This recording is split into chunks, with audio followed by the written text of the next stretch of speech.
भर्ती कॉन्ट्रैक्ट से, whole timer से डिसमिस हो गए थे। एक दिन एक कारखाने में दुर्घटना हुई, 2-3 लोगों की मौत हो गई। रात के 12 बजे हमारे पास खबर आई, 11 बजे। मोहम्मद शैली और हम लोग जब ग्वालियर में ही काम करते थे तो हम अपनी फटपटी पे बैठ के गए और सोचा कि उनको ले लेते हैं साथ, जिला सचिव थे। उनके घर में पहुँचे तो एक नज़ारा देखने को हमको मिला, और वो नज़ारा ये था कि भाई साहब खटिया पे लेटे हुए थे और उनकी श्रीमती जी उनके पाँव दबा रही थी। तो मोहम्मद शैली को बड़ी गुस्सा आई, उन्होंने कहा क्या कामरेड आप भी। तो उनकी पत्नी ने झुझला के कहा कि आपने तो आप देखा है, ये तो रोज की कहानी है, रोज दबाने पड़ते हैं। तो उन्होंने जो कामरेड थे उन्होंने कहा गवर्नमेंट आप तो जानते ही हैं, पूरे दिन भर फैक्ट्री घूमते रहते हैं तो पैर दर्द करने लगते हैं। तो गवर्नमेंट शैली ने कहा कि पूरे फैक्ट्री बोलते बोलते भाषण भी देते हो तो गला भी दर्द करने लगता होगा, कभी गला भी दर्द पाँव ही थोड़ी दर्द करेंगे, गला भी दर्द करता होगा। हम में से बहुत सारे लोग अपने जीवन साथी से बहुत प्यार करते हैं, कभी इसके पैर दबाए।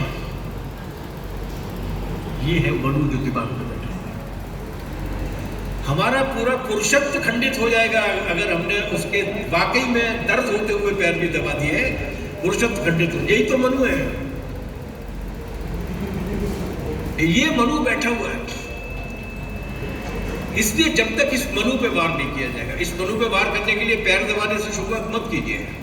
इस मनु पे वार करने के लिए उसको झटका रही जाति को लेकर जो सोच पैदा होता है, स्त्री के अधिकार को देखकर जो सोच पैदा होता है। हम खूब आलोचना करते हैं मायावती जी की, स्मृति जी की, लेकिन हम उनकी स्त्री होने के नाते आलोचना नहीं करते। अगर कोई करता है तो वो गलत करता है, वो मनु का शिकार है। उसकी किससे दोस्ती, उसने किससे शादी की, किससे शादी नहीं की, ये हमारी चिंता का विषय नहीं है। अगर ये चिंता का विषय है तो ये केवल उसके बारे में क्या होगा, धर्मेंद्र के बारे में क्यों नहीं होगा, मोदी के बारे में क्यों नहीं होगा, अटल जी के बारे में क्यों नहीं होगा, महिला के बारे में क्यों होगा। लेकिन हमारे देश में उस तरीके का विमर्श है कि स्त्री के बारे में ऐसी बातें कोई मिल जाए तो बड़ा रस आने लगता है। सोता हुआ आदमी भी जग जाएगा, अच्छा और फिर क्या हुआ, सो जाए यार, कुछ भी हुआ होगा, उसकी व्यक्तिगत जिंदगी का मामला है। ये मनु है। फलाने को ऊंचा समझना, फलाने को नीचा समझना, ये मनु है। इसलिए मनु है, और इसीलिए तो इसी में प्रश्न है कि महिलाओं की स्थिति के लिए ये मनुवाद बहुत बड़े पैमाने पर जिम्मेदार है। वो ठकुरानी को, महारानी को, रानी को, अंबानी की बीवी के लिए तैयार नहीं है मनुस्मृति। उसके लिए वो शूद्राति शूद्र है, भले वो ब्राह्मणी हो या वैश्य हो या चत्रानी हो। और इसीलिए बाबा साहब अम्बेडकर ने बिल्कुल ठीक पड़ी जरिया है इस जाति और वर्ण को ले जाने का। इसलिए स्त्री की मुक्ति की लड़ाई है, भूमि के बंटवारे की लड़ाई हमेशा जब भी लड़ी गई अपन लोगों ने लड़ी। भूमि का स्वामित्व अलग अलग जगह पर अलग अलग समय काल खंड में अस्तित्व में आया है, लेकिन हर जगह पर कोई भी नाम रहा हो वो सामंतवाद का किसी न किसी तरीके का रूप रहा है। पूंजीपतित्व को कैसे खत्म किया जाए, बहुत आसान है।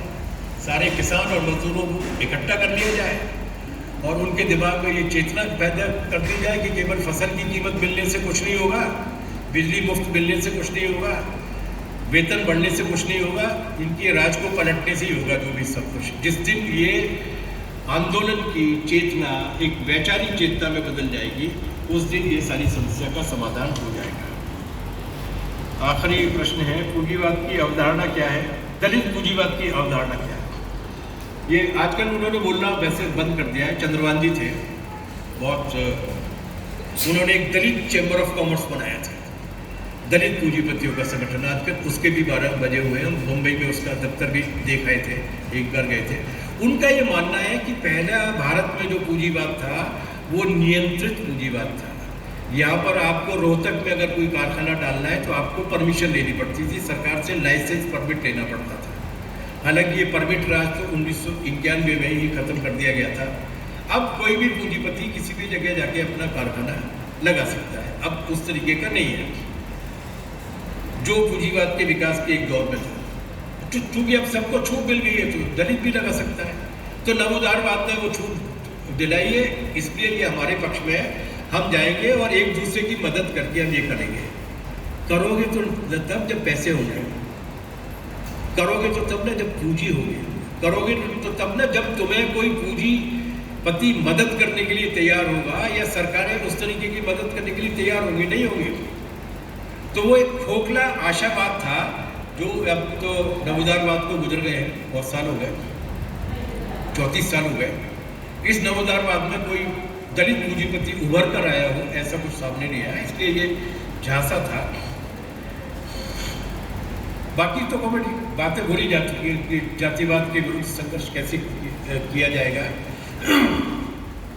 एक बार बीएसपी वाले एक नेता से मैंने पूछा था कि तुम हमें बहुत गाली देते हो।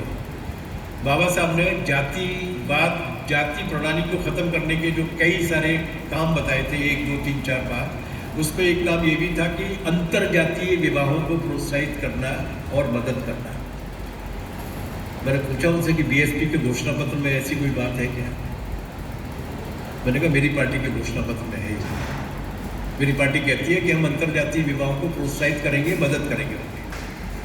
तो वो केवल दिखावे की बातें करना है, उनकी उससे करना नहीं है। ऐसे बहुत सारे काम हैं जो जाति विरोधी संघर्ष, जातिवाद विरोधी संघर्ष, जाति प्रणाली विरोधी संघर्ष में हमारे काम आ सकते हैं और हमें उनका इस्तेमाल करना चाहिए। आखिरी मेरा पानी चोरी हो गया। कॉमरेड ने पूछिए पूना पैक्ट के बारे में। कॉमरेड, इतिहास की कुछ ऐसी चीजें होती हैं जिन पर एकेडमिकली अगर आपको डिस्कस करना है तो करिए, लेकिन उनकी आज के कालखंड में किसी भी तरीके की प्रासंगिकता नहीं। एक तरीके का अतिवाद है। अभी कॉमरेड राम कुमार जी ने एक मैसेज मेरे पास भेजा। वो मैसेज किसी सजग व्यक्ति ने लिखा था, दलित भी है, और अंबेडकर साहब का ऐसा पोस्टमार्टम किया था कि उसको पढ़ते पढ़ते मुझे लगा कि अंबेडकर साहब इसके सामने होते तो पता नहीं क्या कर देता उनका। अंबेडकर साहब ने मार्क्स के बारे में ये कहा, उन्होंने कम्युनिस्ट पार्टी के बारे में ये कहा, उन्होंने इस बारे में ये कहा, उन्होंने फलानी चीज के बारे में ये कहा। वो टुकड़े लेने की आदत है। आप टुकड़ों में मूल्यांकन नहीं करते व्यक्ति का, उसका समग्र मूल्यांकन करते। अंबेडकर साहब दो हैं। एक अंबेडकर साहब वो हैं जो राजनीतिक पार्टी बनाते हैं, चुनाव लड़ते हैं।